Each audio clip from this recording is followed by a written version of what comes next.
Hey, you guys, welcome back to the Keys to Success podcast with Tilisa. And Deba Douglas. yes, and we are so excited to have you guys here today. Um, we're literally manifesting a dream, you guys. Us recording this podcast, being able to share what we know, share our knowledge with you guys, and help you along your journey. Like this is literally something that, Deb, I don't know if it's something that you've dreamed of, but it's something that I've envisioned myself doing. I didn't know exactly how it was going to happen or who it was going to happen with. And so the fact that I'm here with you and we're giving the people this information, it's just like, it really is like a dream come true, honestly.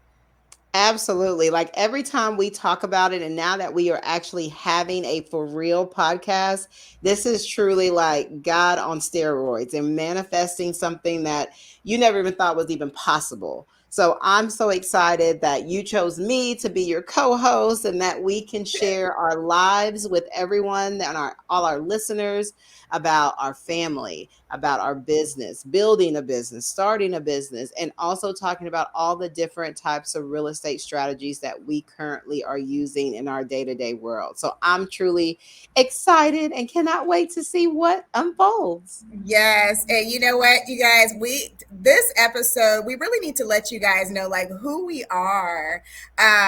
Who is Talisa? Who is Deba? What is our background? And so today we're just going to dive in so that you guys can get to know us. We can get to know you. That way we just all feel that much more connected. And so I will go first. My name is Talisa Stubbs.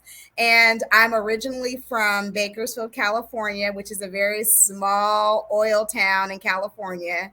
And when I was about 5 years old, my mom moved myself and my siblings to Stafford, Virginia. We lived in a very military town around a lot of very affluent families. We were one of the only Black families on our block. But being in that environment, I got to see what home ownership looked like, but I was on the outside looking in. You know what I mean? And so everybody around me, all of the white families, they owned their properties. But my mom, we rented out our property, but as kids, we still felt like this is our home. You know what I mean? And I remember when my mom we were living across the street from the house that we grew up in, and we were staying there with a family friend. And they gave my mom a notice and said, hey, the military family that owned this property, they're coming back. And basically, you and your kids have 30 days to leave this spot. My mom went to apartment after apartment. She kept getting denied. Her credit wasn't good. My mom's credit was bad by the time she was even 18 because my grandmother would put, credit in my mother's name and ruin her credit. So my mom didn't even have a chance before she even turned 18. And so, Deba, it was literally the day we were supposed to leave, that 30-day mark had come, and my mom was outside. We had nowhere to go. We didn't, my mom didn't know what we were going to do. And this is how I tell you guys, God is so good. God is so good, and he's so faithful. Because while my mom was sitting out there with our luggage, the neighbor across the street came over and he said, hey, I heard you guys are leaving. He said, so where are you going? My mom said, I have no idea where I'm going. And he said, hey, well, why don't you come and rent out my house across the street? And my mom said, I can't afford it. And at the time, this was a big 4-bedroom, 2-story house, a huge forest in the back. Like it was like a dream for us kids. You know what I mean? And he told my mom it was going to be $1,200 a month. And my mom couldn't afford that at the time. And she said, you know what, I'm going to have to turn it down. I can't afford it. He said, well, look, why don't you go ahead and just stay in it for free for the first 3 months? He said, all I ask you to do is me and my high school sweetheart are getting married and we need a witness. And if you could just be my witness, you can live in my house, you and your children, for 3 months with no rent. And after that, you can start paying me the $1,200. And That right there was such a pivotal point in my life because we got to see as kids what it felt like to kind of have home ownership.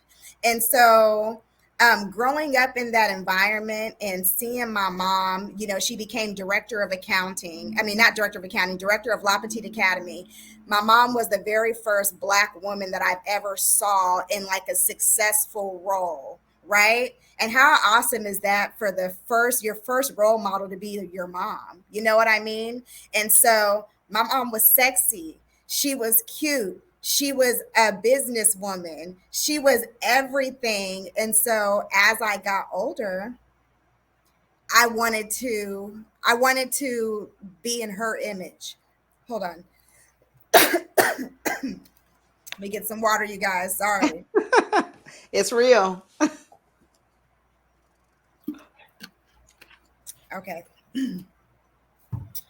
And so as I got older, I wanted to walk in her image. And so I wanted to find a good paying job. I wanted to be a boss chick. I wanted to have property. And so everything that I did from my childhood up until my adulthood was really geared towards me, really encompassing what my mom showed me as we were kids, really encompassing that and making it my own. And so through that, I wanted to make money. And one of the professions that I knew that made a lot of money was accounting.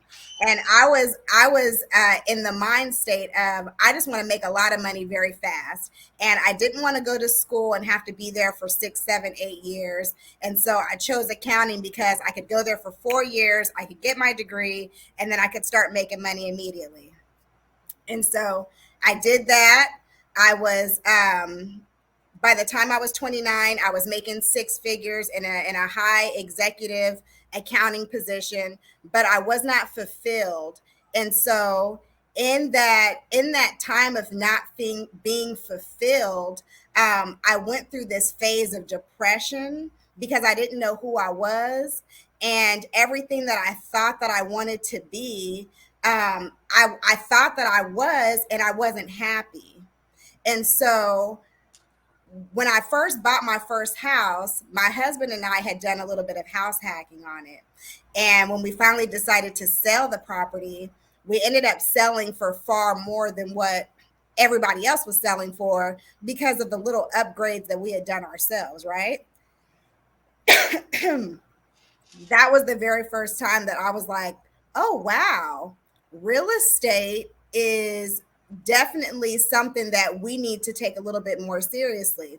We've literally bought this house. We threw some upgrades in it at our own time. And when we sold the house, we were able to make a $50,000 profit. And we didn't really feel like we had done anything really to make that because we were only remodeling the house so that we could enjoy the house more. It wasn't to increase the value or it wasn't to potentially sell it for more. We just did it because we wanted nice hardwood floors. We didn't want carpet throughout the house.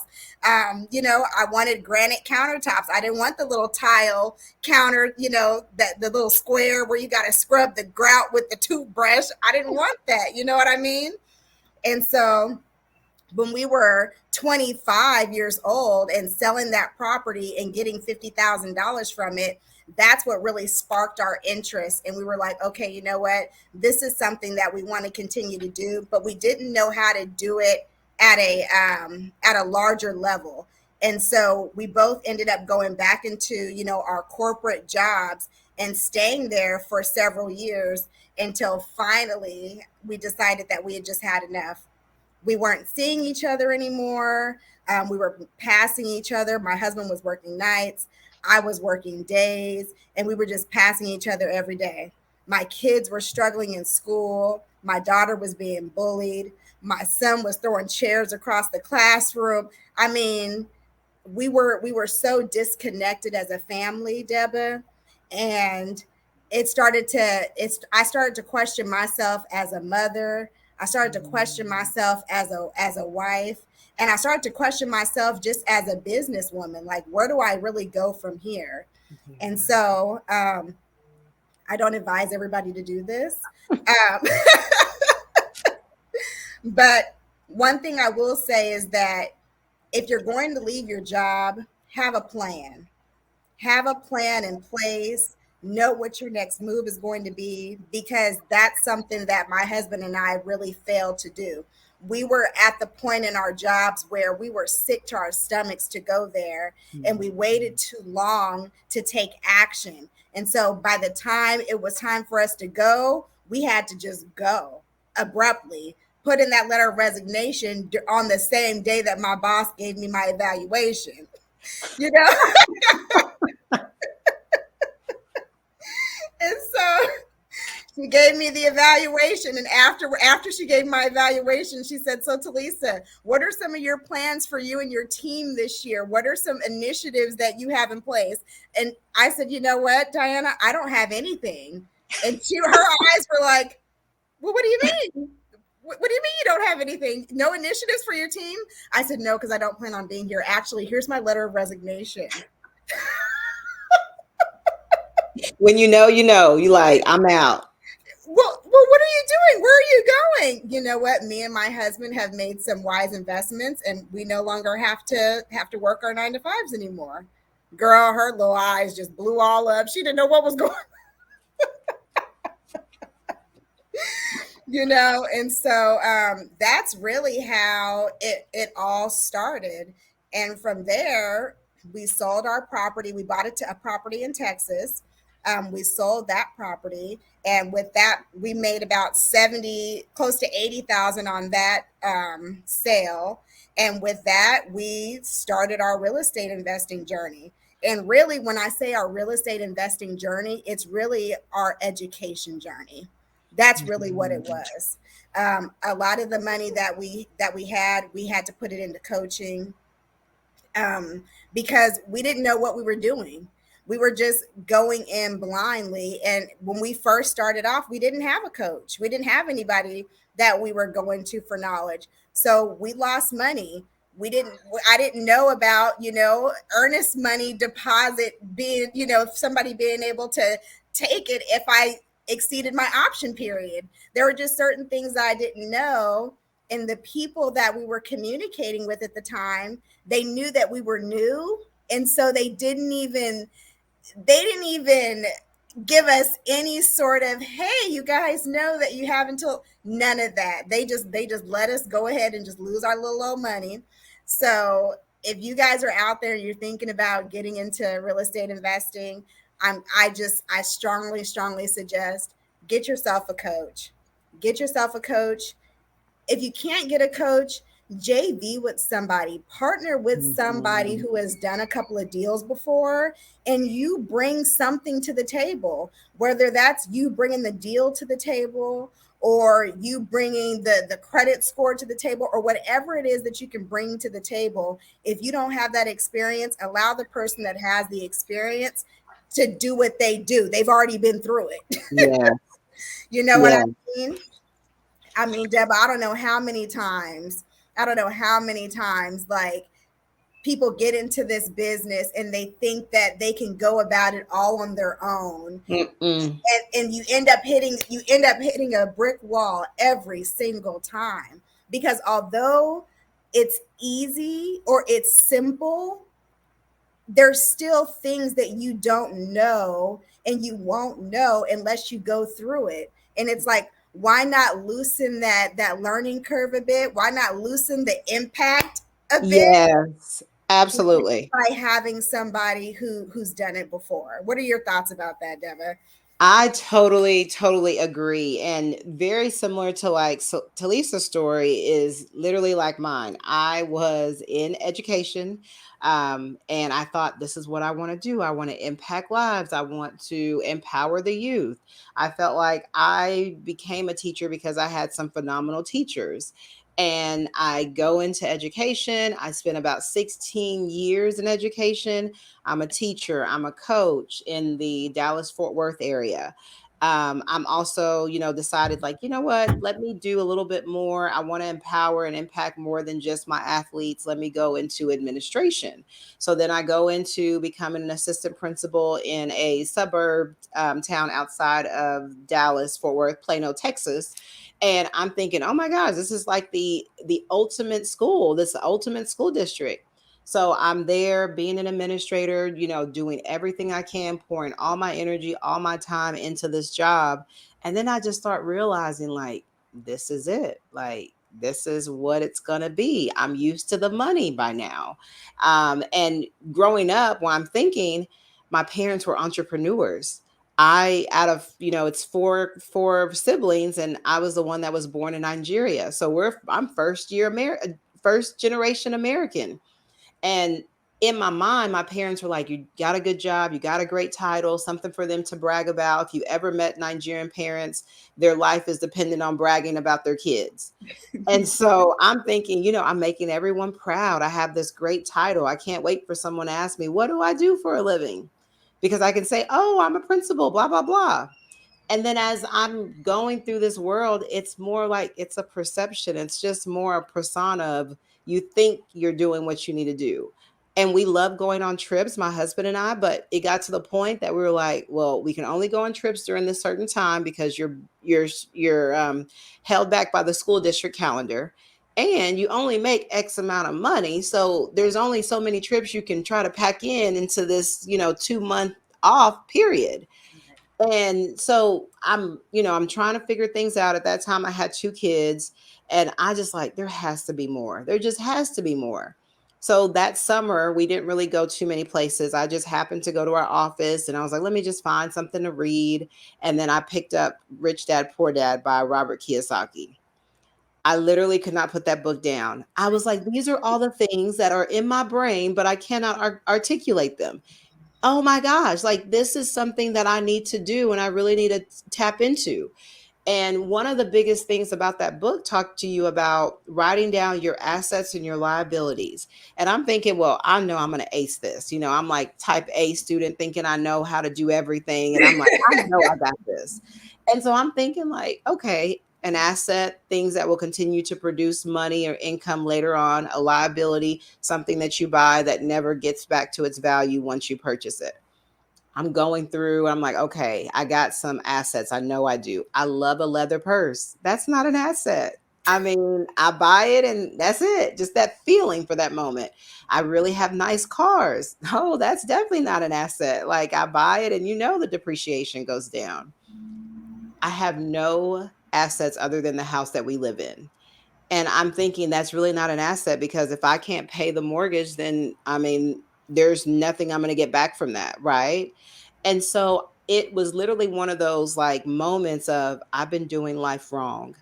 And either I can ignore this or I can say, I need to make a change and better for my kids. And one of the biggest things was, as my kids get older, you're realizing that, hey, whatever they want to do you have the resources to help them, provide that for them? Or you're working at this job and say your child wants to get a job. Is it going to be easy for you to just roll them into whatever you're doing? No, like they have to go through different chains to get that job. And so I'm realizing like this is not what I signed up for. And so I decided at that moment, I told my husband, I said, hey, we got to stop spending like we're spending and we need to go buy a rental property. We need to do something to bring forth money. So we started saving our money. We cut back immensely. We cut back on so much stuff. And we started saving our money to put our 25% down payment because no one tells you that there's other ways to buy rental properties. You just think, let me just call my lender that I bought my house with the first time. And he said, sure, you can do it. You got 25%. And 20% if you buy a single family. But if you buy a duplex or a triplex, it's 25%. And so I'm like, how do people buy multiple properties if they're putting 25%? It's going to take me 5 to 6 years to save 25%. I'm going to have to buy one property every 5 to 6 years. Like you can't sustain that. And so we didn't know any better. We bought our first duplex in Fort Worth, and we live in like the Plano area, mind you. So that's an hour drive just to check on this property. We Whew. didn't know what we were doing. Again, like Talisa said, get you a mentor, because we were just like, we were listening to Bigger Pockets, but Bigger Pockets only shares enough for you to tap in, but you really need a mentor to tell you about the details about Yep. the earnest money, about the option money. And if you Right. don't have a good realtor, you're going to be screwed. That's real, Mm, especially one that knows nothing about investing. So girl. buy this property. It's a slumlord. Our realtor didn't even explain to us that we could ask for concessions for them to help pay for the repairs. So we were just like, we'll just buy it. We don't care. And she never shared or educated us on things that we could do until after the fact. We buy this property, we put 25% down. The tenants immediately call us the day it was closing. Hey, this is broken. This is broken. This is broken. My husband and I look at each other like, what do we do now? Like, what do we do? We don't know a contractor, we don't know a handyman, we know no one. And so we're like, okay, let's just call a property management company, let them just handle it, because we don't know what we're doing, and we're still working full-time jobs. So then we call this property manager. They were okay. They do what they're supposed to do or whatever. But every time there was an issue, they were like, "Well, we didn't put the tenants in, so you're gonna have to figure it out." So it was like, "Well, why are we even paying you?" But that's a whole nother episode. Right. So we go through all that, and then we're like, "Okay, now we got a property." The game changer was we would pay the mortgage and we would still have about $700 to $800 left. And we were like, oh my God, this is what it's about. And so that immediately had my wheels turning, like, I need to do something different. It's time for me to buy some more. And so, like Talisa mentioned, you got to find a mentor. And literally, as my husband and I, we were in this journey trying to figure things out. We were still working full time jobs, but then we realized that the only way that we can get to the other side and really take charge of real estate, one of us is going to have to quit our jobs. And so I was like, I'm ready. Like, I'm over this job anyway. Like, if Choose these kids me. come in Choose here me. any moment, I'm gonna go off and I'll be on CNN strangling the kids. So it's probably best if I find something else to do. But I was scared. I was completely scared because this is what I went to school for. This was everything that I was supposed to do. This is the title that I've been chasing. And having to realize, who cares about the title? If they really love you, they're going to love you with whatever you choose to do, and start realizing life is about you and making choices to make you happy. And so one day I went to work in October, and I went to work on a Friday. Monday, I just said, you know what? Y'all can have this job. I'm done. And they were like, well, what are we going to tell the staff? Oh, y'all can read the resignation letter for all I care. I don't care what you tell them. I mean, I'm going to come on Sunday to pick up my stuff. Don't worry about having no sending me off, no type of celebration. No, I'm good. So it was time. And it's time when you're just like done. All the things that you have built up, all the things that you have put into this job, and you're ready to just walk away easily, it was time. There was a Yeah. lot of prayer. There was a lot of like, okay, God, let me know what's my next step is going to be. What is that going to look like?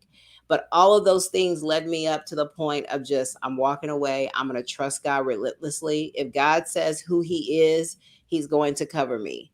And, 5 years later, He has definitely covered me in every attribute of everything when it comes to real estate. Wow. And but I do mention, get your mentor, because there are things that I had to overcome. Same situation like Talisa, about losing earnest money, losing option money, because we did not know. So literally this podcast alone is really for us to share mistakes and things that we had to overcome, that we wish someone would have guided us and showed us the way. And while we're speaking about mistakes, oh goodness, you guys, I've made so many of them. I mean, the mistakes are endless. But a big mistake that I made actually had to do with how we acquired our very first Airbnb property. And when we were looking for a place to Airbnb, we wanted something that was downtown. We wanted something that attracted a lot of tourists. And so that was the first thing that my husband and I did, was we went downtown and we started to kind of just look around and see like what was here, what was available. And so we found this one apartment building, and it was like smack dab, like right on Main Street, like right in the middle of everything. It was like the prime location, right? and went in. They just so happened to have one apartment unit available. It was a 2 bedroom, 2 bath on the fourth floor. It overlooked, if you've ever been to Dallas and you've been downtown, there's like that big old AT&T screen where they play like different they just play different things on it. Anyways, it's huge. You could literally see that right outside of one of the bedrooms. And so we talked to the landlords, and we told them that we were a short term rental company and that we wanted to Airbnb out the property. And so they actually agreed to let us do it. And so under some certain stipulations, they allowed us to do it.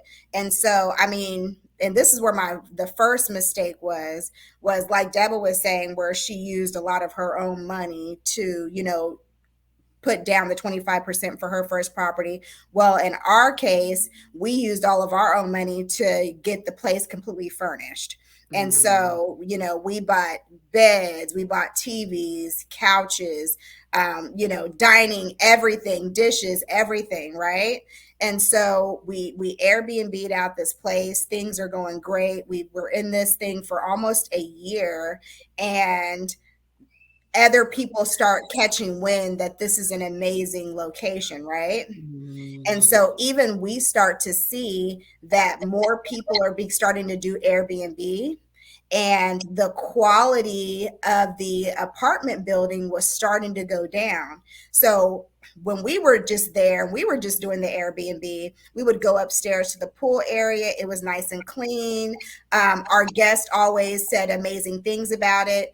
Well, by the time we were ending our lease there were broken glass bottles up there by the pool area. I mean, throw up on like one of the outdoor couches. I mean, it just got nasty, right? And so they came to everybody who was doing Airbnb, and they said no longer, no more. Wow.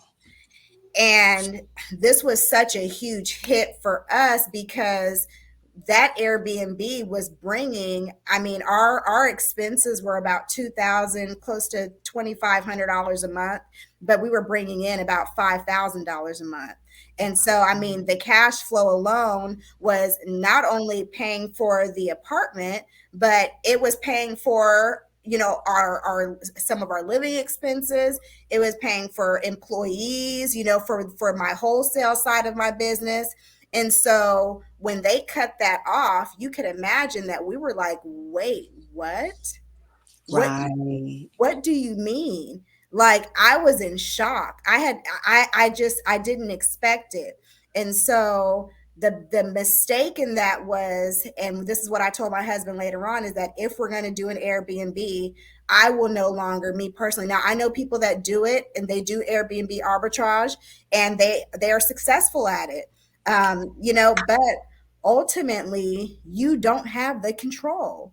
The Yeah. landlord has the control. And if they decide one day that they no longer want to do this, then they can easily renege and get Right. out of the contract. And so um, I'm to the point now where I want to be in control Yeah. Yeah. as much as I humanly can be. I know I can't be in control of everything, but I do want to be in control of the things that matter. And the profits that my business is able to generate, if that has to be determined by somebody else, then that defeats the purpose of being free. So, Absolutely. like I said, there's many people that do it successfully, to each their own, but my own personal experience, I would prefer to own it outright. Absolutely. I agree with you because when you have that ownership, there's power behind it.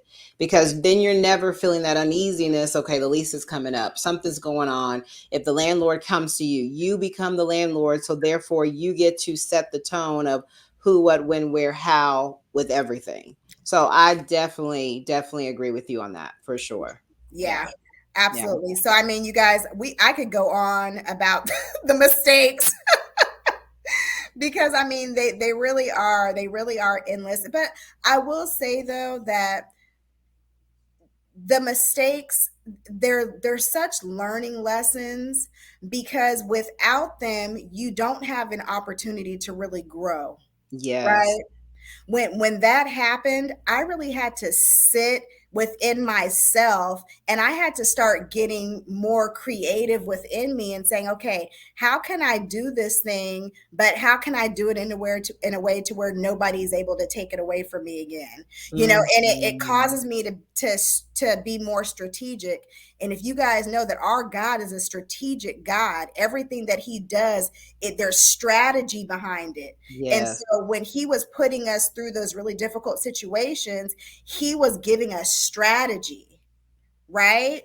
He was giving us strategy so that when the next opportunity comes, now we know how to move. Now we know how to operate. Now we know what questions to ask. Now and so it's just like you use those moments and you find out what is the meat that's behind it. What's there's always some good information, a good learning lesson. There's always something behind that tough situation. Figure out what it is, and don't be resistant to it. I used to be the kind of person where I hated when bad things would happen to me. I don't want to attract anything negative. I don't want to feel that pull or that stretch. I just want to feel in my comfort zone. But never ever ever have I ever gotten to the next level by staying in my comfort zone. That's true. It's You don't grow always, in your comfort. girl, it's always been after a punch to the gut that I'm like, oh, okay, God, all right. Like, I see what you're trying to say now. I'm listening. I'm all ears. Like, let's talk about this. Yes, yes. And that is really, Talisa and I, we went out for dinner and drinks and we were talking. And I'm like, every time I talk to Talisa, she is always yearning me or pulling me to do better. And we just kept talking about the ups, downs, the things that no one knows about. That when you see us on Instagram, you see us on Facebook, you're like, oh my gosh, they have this great life. There is stuff behind the curtain that you have no idea that we have going on. And Yeah, that was one of the reasons we were like, we need to do a podcast because people just don't know. Like, people, everybody wants to be successful until it's time to work. Everyone wants to shine until it's time to grind. Everyone wants to be like, oh my gosh, this person is great, but no one wants to put in the work.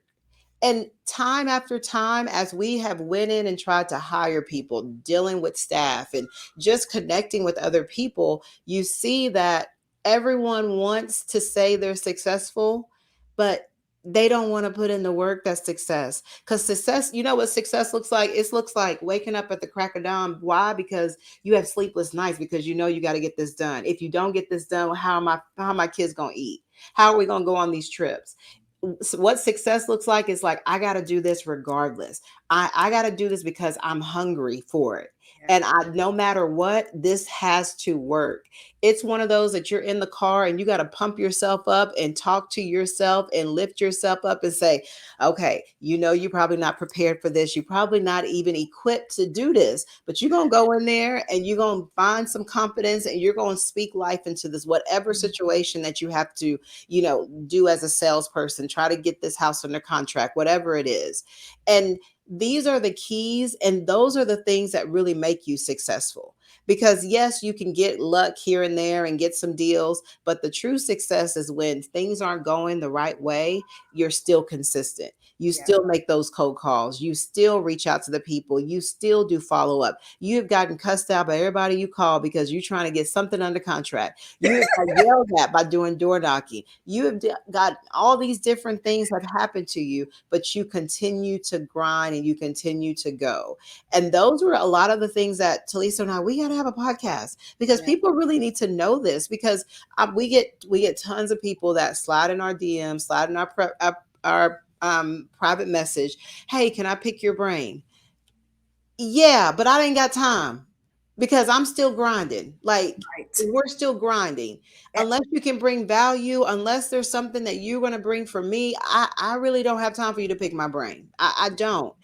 And it's something that people need to know that yeah, because this stuff ain't easy. yeah, yeah. And Deba is not lying, you guys. And when she's talking about like waking up at the crack of dawn, like literally waking up at 2 o'clock in the morning, going to my laptop and getting to work on stuff because it's not leaving my mind. I can't Yes. even sleep because it's like you develop a different level of work ethic. Yes. And I can attest to this because y'all, I thought I was a hard worker when I worked for the school district. I thought I was a hard worker, but what I really was is I was a busy worker. And Yes. it's like you know that it's like you have a lot of busy work that you have to do, so you constantly seem like you're busy, but nothing that you're doing is really yielding you more money. Mm-mm.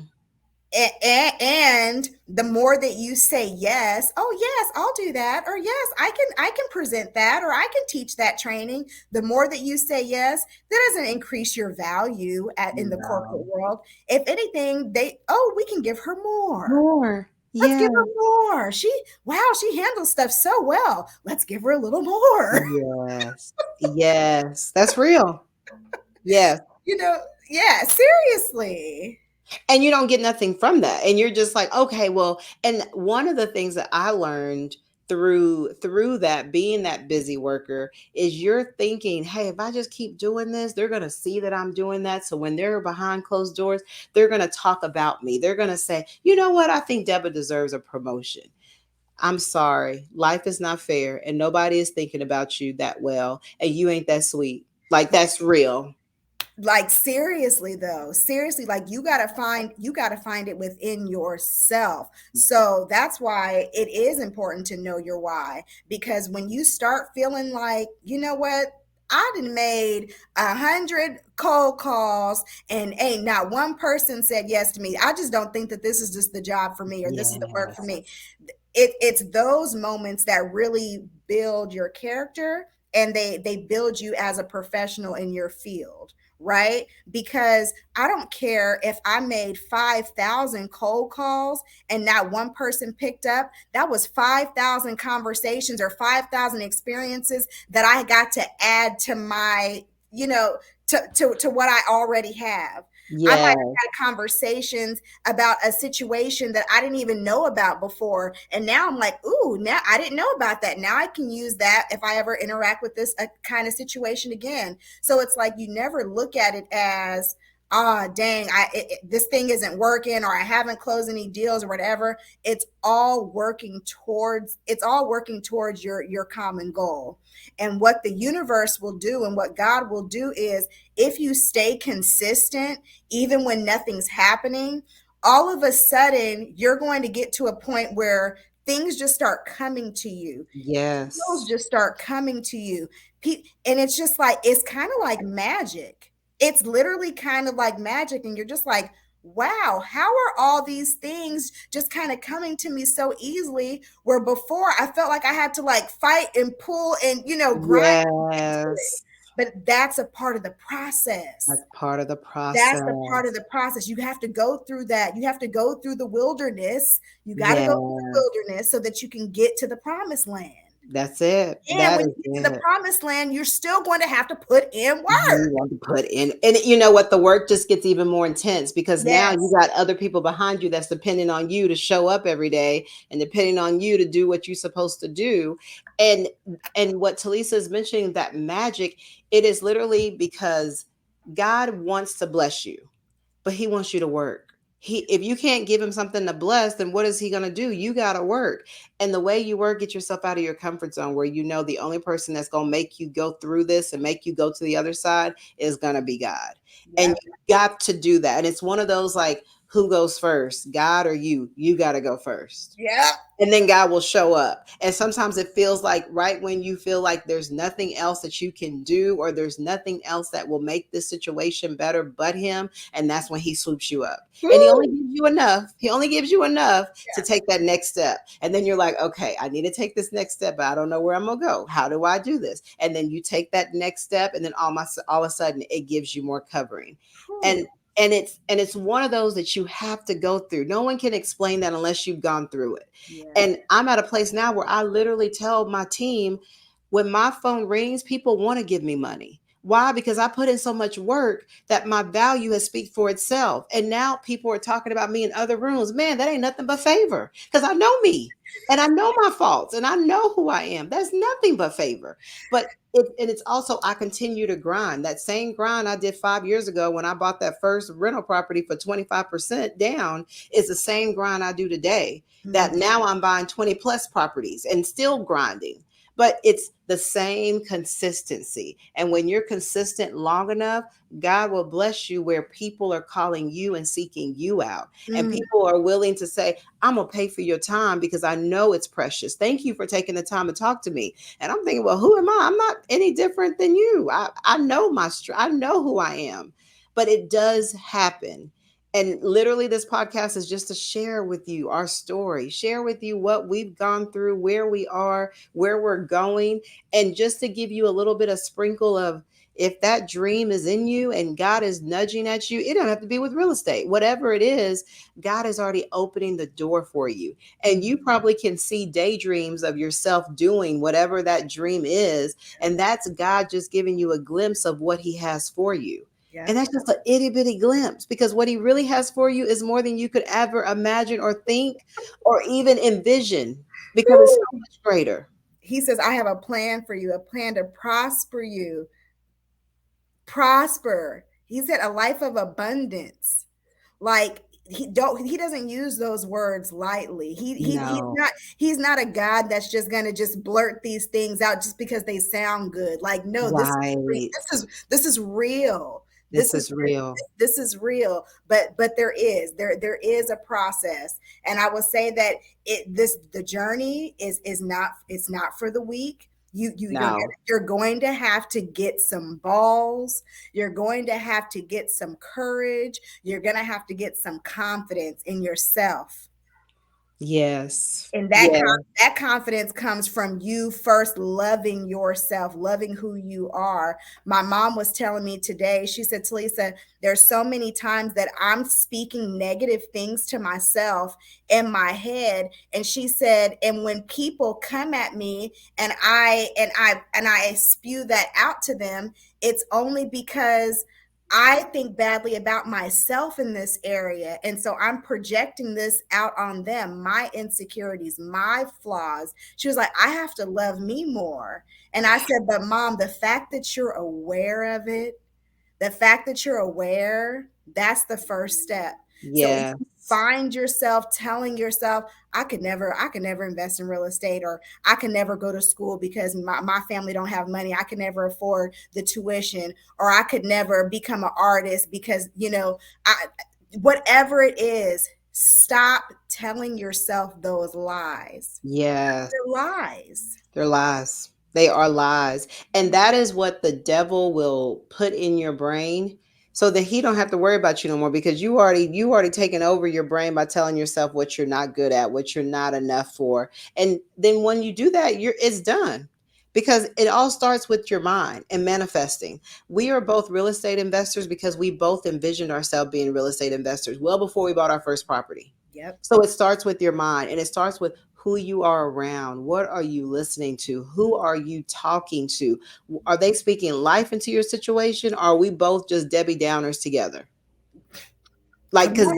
that is literally the pivotal point in your life. Because you got to be around some people that will uplift you and support you, even if you're into going to a dream that they can't even see it, but they're gonna pump you up because they know if anybody gonna do it, you can. And if you don't have those people in your life, then you got to start listening to your own self. And it's okay to be by yourself. Yep. It's okay to figure things out on your own and let your mind just do its own thing by yourself. You don't need validation from somebody. You don't need affirmations from people. God's You already told you you can do it. You are enough. I don't, Deba, and I'm just going to say this because I don't know how many times, and a lot of the times, you guys, it's the people that we're the closest to, right? Ooh, say that It's again. the people that we're closest to. Like, you, come on now, you have your best friend, and you tell your best friend, "Oh, girl, I'm about to go to nursing school.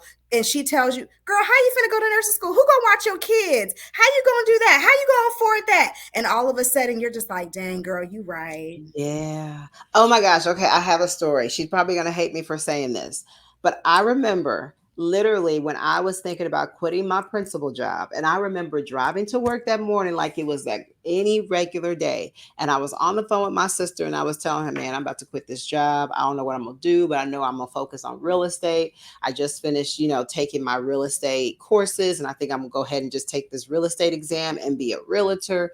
And I remember her saying, and with all love, I know she loves me with everything in her body. She was like, I think you just need to probably just wait and like stay in the job and then work on real estate on the side until you start making enough, and then you can walk away. And I remember that hurt me to the core because I was like, dang, she don't believe in me, she don't think I can do this. And then but then at some point throughout the day, I was like, she's just telling me based on her lens. And she loves me and she wants to make sure I'm not struggling. And she wants to make sure that I don't make the wrong decision, but God's already told me to release it. And that's why your dreams are so precious and they're infancy. And so when you have an infant, you take care of that infant so much, and you tell people when they walk in the house, hey, I need you to wash your hands. I don't need you touching this. I need you to just look and see. And I don't think we want to be touched by anybody today. I'm sorry. You can just look at it. That's how you have to cradle your dream. You Yeah. have to protect it with everything inside of you. And you have to be very intentional who you share it with. Mhm. Even the people that's close to you, they love you, but they're going based on their lens and their life and where they are. Yeah. And once you realize that, you can't even be mad at nobody no more. You can't even be mad nobody supported you. You can't even be mad. You just be like, hey, I got a different lane. That's it. Yeah. That's it. And honestly, you don't. And you know what? In the beginning, I can say that I did feel some kind of way. You know, Yeah. Oh yeah, we all did. Oh you know, yeah. I did not getting the not feeling the support, or really it was in my family. It was more like, hey, Talisa, so how's it going? Are you and Dwayne still good? Yeah. So hey, are you guys? What are you guys doing now? Like, what's and it was just constantly just like, I don't know if they were waiting for us to say like, yeah, we hit a hard spot, you guys. We Like, got to go I back to don't, work. we got to go back to work. But it was just like constant, and it was that was a part of the reason why I had to shut everybody out, because Yeah. I'm like, your second guessing is starting to impact me. I wasn't even fearful when I quit my job. You guys are making me a little fearful. Like, what's going Yeah. on here? Like, I Yeah. wasn't even feeling that before you guys brought that nervous energy here. And Yeah. so when Deborah was talking about, you got to protect your peace, you got to protect your focus, because the devil wants to distract you, the devil wants to throw you off course, the devil wants to throw doubt in your mind and make you feel like, oh, you know what, maybe I should go back to the 9 to 5. At least that was a consistent paycheck. At least I knew I had a Mhm. retirement. It might not have been a lot of retirement, but at least I know I had a retirement. And he will literally get you to start going backwards when that's not God's plan for you. That's not It's God's just not. plan. It's not. So it is, if you did not hear anything we said, protect your peace. Protect whatever dream that God has already released to you, because he needs you to tap into the dream, not for your personal success, not for your financial gain, because he needs you to be a testimony to somebody else. He Mm, needs you to see what you have been able to do and know that you can go back and tell other people about what God has done in your life, so that's that it. other people can be another fire and say, well, if God did it for her, I know he gonna do it for me. And that's how we build the kingdom, y'all. That's how we Because at build the end it. of the day, we're all here just to build the kingdom. That's I it. mean, That's yes, it. we're doing real estate and we're doing all these things, we're getting this information out to you guys, but we're getting this information out to you guys because God promised us all abundance, and Yeah. there's just certain information that you have not received yet. And if we say something that unlocks something in your mind and it gets you to pursue your dreams, then we've done our job in the kingdom. And we're going That's to it. continue to do it until we're no longer on this earth, right? That's it. That's it. That's it. So, Ooh, that was good. I'm like, I'm ready to run. Like, what we gonna do next? Who do I need to call?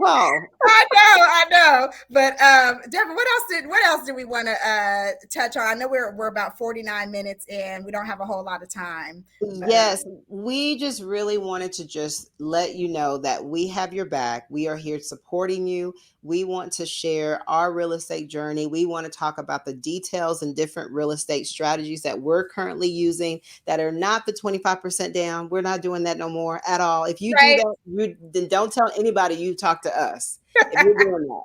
But we just want to encourage you. Please know that this is a place that you can come weekly. We're going to have different guests on our show.